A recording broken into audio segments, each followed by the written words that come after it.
네, 김영환입니다. 오늘도 같이 묵상하겠습니다. 새벽에 지하철을 탔었습니다. 그런데 이런 안내 방송이 나왔습니다. 앞 사람이 내릴 때까지 뒤에서 밀지 마시기 바랍니다. 안내 방송을 듣고 깜짝 놀랐습니다. 아주 기본적인 내용이잖아요. 우리나라가 이제는 선진국이잖아요. 근데 밀지 말라는 방송이 나오다니 깜짝 놀랐습니다. 최근에 또 굉장히 우리를 놀라게 하는 사건이 있는데, 통합 측의 교단에서 이제 문제가 있어서 총회장 때문에 장신대 학생들이 일어났습니다. 총회장에게 총회장직만 아니라 목회직도 내려놓아달라, 이렇게 이야기를 했습니다. 자, 부르심에 순종해서 경건과 학문을 연마하고 있는데, 신학생들이 오히려 총회장이 자신들에게 어려움을 주고 있어서 허탈감을 갖게 되었다라고 이야기했습니다. 그런데 총회장은 이렇게 이야기하는 것 같아요. 앞 사람이 내릴 때까지 뒤에서 밀지 마시기 바랍니다.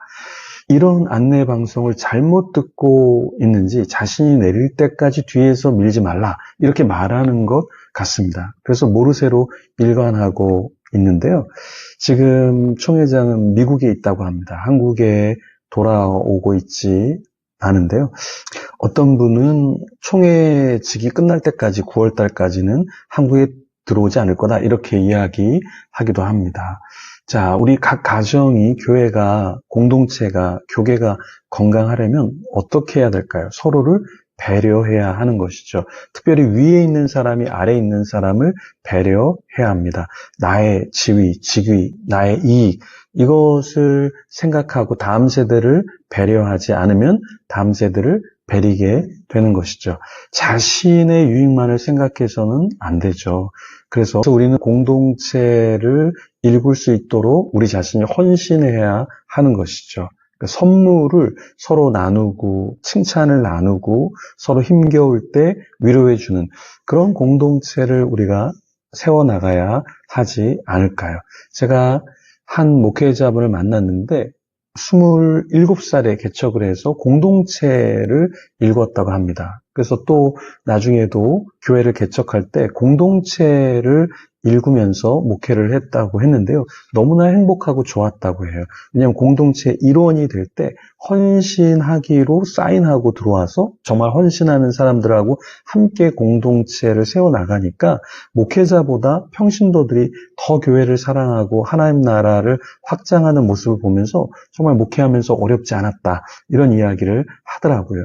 저도 품는 교회를 개척해서 예배를 드리고 있는데 너무나 요즘 감사합니다. 왜냐하면 헌신하는 분들이 모이고 있고 헌신하고 있기 때문에 정말 감사하고 있습니다. 아름다운 성전이 지어지는 것을 느낄 수 있습니다. 느헤미야 시대 때 성전이 재건되고 예배가 회복될 때 어떤 움직임이 있었을까요? 오늘 느헤미야 12장 41절에서 47절까지의 말씀을 보시면서 같이 우리도 조금 더 온전한 공동체를 세우도록 알고 노력하면 좋겠습니다. 41절부터 43절까지의 말씀입니다. 제사장 엘리야김과 마아세야와 미냐민과 미가야와 엘류에네와 스가랴와 하나나는 다 나팔을 잡았고, 또 마아세야와 스마야와 엘라아살과 우시와 여호하난과 말기야와 엘람과 에셀이 함께 있으며 노래하는 자는 크게 찬송하였는데 그 감독은 예스라 히야라. 이 날에 우리가 큰 제사를 드리고 심히 즐거워하였으니 이는 하나님이 크게 즐거워하게 하셨습니다. 부녀와 어린아이도 즐거워하였으므로 예루살렘이 즐거워하는 소리가 멀리 들렸느니라. 누가 나팔을 잡았죠? 제사장 엘리야김, 마아세야, 미냐민, 미가야, 엘류에네, 스가랴, 하나냐가 나팔을 잡았습니다. 그때 누가 함께 했죠? 마아세야, 스마야, 엘라하살, 우시, 여호하난, 말기야, 엘람, 에셀이 함께 했다고 했습니다. 게다가 또 노래하는 자들이 있었고 크게 찬송했죠? 거기에 감독이 있었습니다. 예스라 히야라는 감독이 있었어요. 42절에 보면.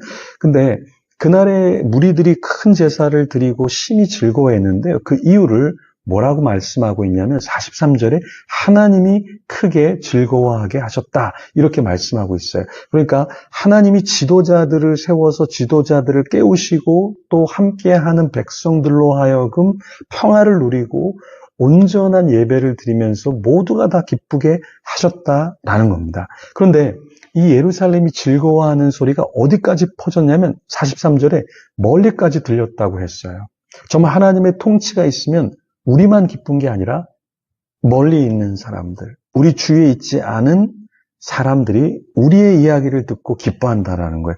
요즘에 품능교회 이야기를 듣고 많은 사람들이 와 진짜 감사하다, 너무나 멋지다, 정말 어떻게 저렇게 될 수 있지? 이렇게 이야기하는 분들을 종종 만납니다. 아마 여러분도 저희 교회 또 우리가 함께 예배하면서 누리는 은혜를 참 감사함으로 받고 또 찬양하는 분, 하나님을 찬양하는 분들이 있을 거예요. 왜 그럴까요? 하나님이 우리에게 주신 비전, 하나님이 우리와 함께 하신 것을 우리가 느끼고 있기 때문에 그렇지 않을까요? 그러면서 헌신하는 자들이 나오고 그러면서 눈에 보이는 열매도 있기 때문에 더 그렇지 않을까 싶습니다. 물론 눈에 보이는 열매가 다는 아닙니다. 그렇지만 함께 헌신하면서 뭔가 만들어가는 그 맛, 그 과정, 그것이 아름다운 것이죠. 우리 정윤민 선교사님 이렇게 선교학사관을 준비하면서 류미아 집사님, 저희 아내가 하루 종일 정말 열심히 쓸고 닦고 지저분한 것들, 말 못할 지저분한 것들을 다 제거했는데요. 정말 감사합니다. 아마 몸이 아플 정도로 열심히 섬긴 것 같은데요. 그렇지만 그 가운데 또한 즐거움이 있었을 것입니다. 또 그 장소를 사용하는 선교사님, 또 누군가는 굉장히 기쁨이 있을 거예요. 이 소식이 또한 멀리 들리게 될 겁니다. 왜 그럴까요? 우리 가운데 헌신이 있기 때문에 그런 것이죠. 우리 각자 한 사람 한 사람이 그렇게 헌신하는 가운데 하나님이 이 시대 원하시는 지도자가 되면 좋겠습니다. 존 맥스웰 목사님이 이런 이야기를 했어요. 지도자는 길을 알고 길을 가고 길을 보여준다. 그러니까 우리도 하나님이 우리에게 무엇을 원하시는지 알고 그 길을 가고 그 길을 다른 사람들에게도 보여주면 좋겠습니다. 마틴 루터킹 주니어 목사님이 이런 말을 했어요. 참된 지도자는 동의를 구하는 사람이 아니라 옳은 일을 하는 사람이다. 그러니까 지도자는 이거 해도 될까요? 이게 좋을까요? 세상 사람들이 좋아요. 그것을 동의를 얻고 하는 사람이 아니라 옳은 일을 알고 그것을 하는 사람. 그 일을 하는 사람이라고 이야기했습니다. 오늘 본문에도 이러한 사람들이 모여있기 때문에 참으로 하나님 안에서 기뻐하고 놀라운 역사가 일어났던 것이죠. 우리도 하나님이 기뻐하시는 삶을 살아야 합니다. 다니엘서에 보면 12장 3절에 보면 이런 말씀이 있어요. 지혜 있는 자는 궁창의 빛과 같이 빛날 것이요. 많은 사람을 옳은 대로 돌아오게 한 자는 별과 같이 영원토록 빛나리라. 많은 사람을 옳은 대로 돌아오게 한 자는 별과 같이 영원토록 빛나리라. 저는 장신대 신학생들, 신학도들이 참 하나님이 보실 때에 별과 같은 존재라고 생각합니다. 어두운 때에 오히려 진경 총회장들도 아무 말도 못하고 있는 상황에서 신학도들이 그건 아닙니다.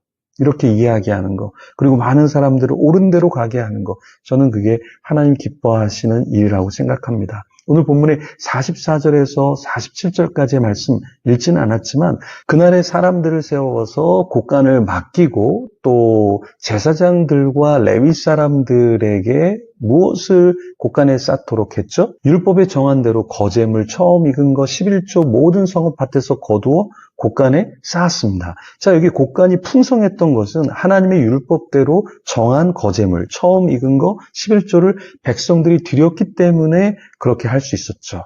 거제물 처음 익은 거 11조 다 드리기 아까운 것입니다. 그렇죠. 우리 자신도 하나님께 드리기 어렵고 우리 자녀도 우리가 소중하게 여기는 거 드리기가 상당히 쉽지 않죠. 그런데 여러분 기억해야 할 것이 무엇이냐면 하나님은 이렇게 귀한 것을 내어놓을 때 하나님이 더 하나님 되시고 또 하나님이 그런 백성을 책임져 주신다라는 거예요. 이 백성들이 어떻게 이렇게 하나님의 사랑을 받고 축복을 누릴 수 있었냐면 바로 다윗과 그의 아들 솔로몬의 명령을 따라 행했다. 이렇게 45절에 말하고 있습니다. 옛적 다윗과 아삽의 때 노래하는 자들, 어떤 자가 있었죠? 노래하는 자의 지도자가 있었습니다. 그러니까 단순히 노래하는 자만 있는 게 아니라 그 지도자가 있기 때문에 더 잘 노래를 할 수 있었겠죠. 상담사의 상담사가 필요하고요. 목회자의 목회자가 필요합니다. 여러분, 왜요? 더 목회를 잘하려면 또 목회를 도와주는 사람이 필요하고 상담을 많이 하면 힘들어요. 그런데 그런 상담사를 도와줄 상담사가 필요합니다. 여러분, 우리도 어떤 분야의 전문가라 할지라도 우리를 잡아줄 코치, 멘토, 전문가가 필요한 것이죠. 우리의 전문가, 주님이 우리의 전문가이시고 또 우리 곁에 정말 좋은 사람이 있다면 물어보시고 또 도움이 필요하시면 이런 부분에 조금 알려주시면 좋겠습니다. 겸손한 채 좀 더 배우면 좋겠습니다. 오늘도 하나님께서 우리에게 하루를 살게 하시는데 조금 더 진리의 길이 무엇인지 알고 그 길을 가고 사람들을 옳은 대로 인도하는 저와 여러분이 되면 좋겠습니다. 또 우리도 잘하고 있지만 또 다른 사람에게 물어서 더 하나님이 원하시는 길을 알아가고 배워가고 하는 저와 여러분이 되기를 소망합니다. 우리 같이 잠시 기도하며 개인적으로 하나님 앞에 기도하며 나아가겠습니다.